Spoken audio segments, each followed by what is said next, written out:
मैं भी उसी तरीके से शुरुआत करूंगा कि राजीव जी शायद उसी एंगल से बोल रहे हैं, when you can't convince confuse.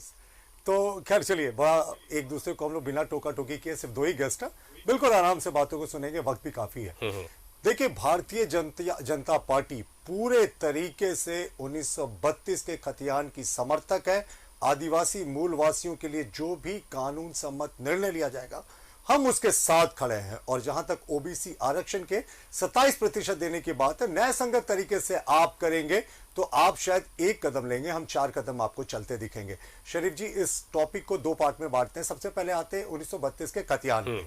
देखिए, 1932 का खतियान तृतीय और चतुर्थ वर्ग में नौकरी देने के लिए इसको नियोजन नीति से जोड़ने की बात की गई।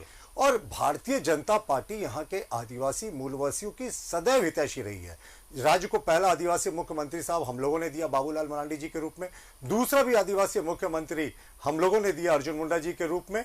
और जहां तक आदिवासियों के हित की बात है, राज भी हम लोगों ने उस समय दिया, उस दौर में दिया 99 के दौर में, जिस समय, और 2000 में इसका गठन हुआ, 99 को घोषणा हुई थी, जिस समय आंदोलन सबसे शिथिल पड़ गया था और झारखंड मुक्ति मोर्चा ने आंदोलन को अपने से अंतिम युद्ध में किनारे कर लिया था। देखिए, 1932 का जो खतियान है 2002 में माफ कीजिएगा, माननीय बाबूलाल मरांडी जी ने जो नोटिफिकेशन बिहार का था उसको अडॉप्ट कर लिया, जिसके आधार पर 1932 का खतियान को उस समय नियोजन नीति के साथ जोड़ा गया। तो 1932 का खतियान की परिकल्पना तो सबसे पहले भारतीय जनता पार्टी ने इस प्रदेश में की थी, बाबूलाल मरांडी जी के जिस समय नेतृत्व में भारतीय जनता पार्टी की सरकार चल रही थी। अगले 1-2 वर्षों में वो कानूनी भूल भुलैया में जरूर पेचीदा पड़ गया मामला, लेकिन जहां तक आदिवासियों के हित की बात करने की बात है, तो अगर ये चाहते तो इन्हें विधानसभा का रास्ता लेने की आवश्यकता नहीं थी।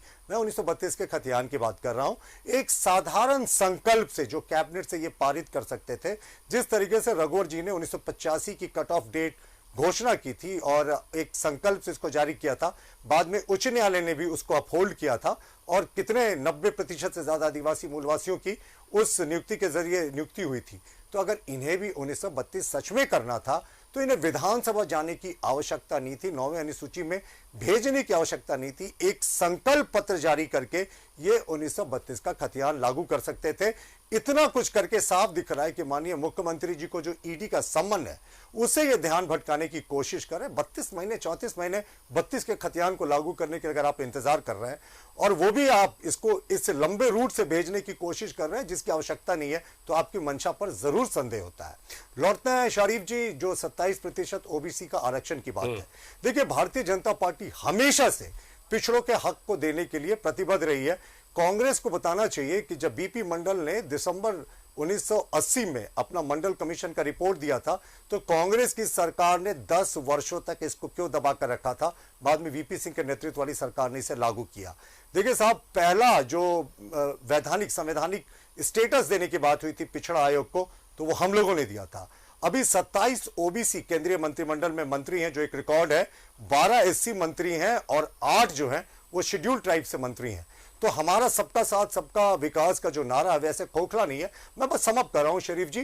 तो हमारा कहना है कि अगर सच में पिछड़ों की इतनी चिंता थी, तो हमारे रघुवर दास के नेतृत्व वाली सरकार ने जो पिछड़ों का आरक्षण पे सर्वे शुरू किया था जिलावार, उसको इस सरकार ने क्यों रुकवा दिया। अगर आप बिना सर्वे के अगर आप इसको आगे बढ़ा रहे हैं तो कहीं ना कहीं आप लीगल कॉम्प्लिकेशन की ओर बढ़ा रहे हैं, क्योंकि सुप्रीम कोर्ट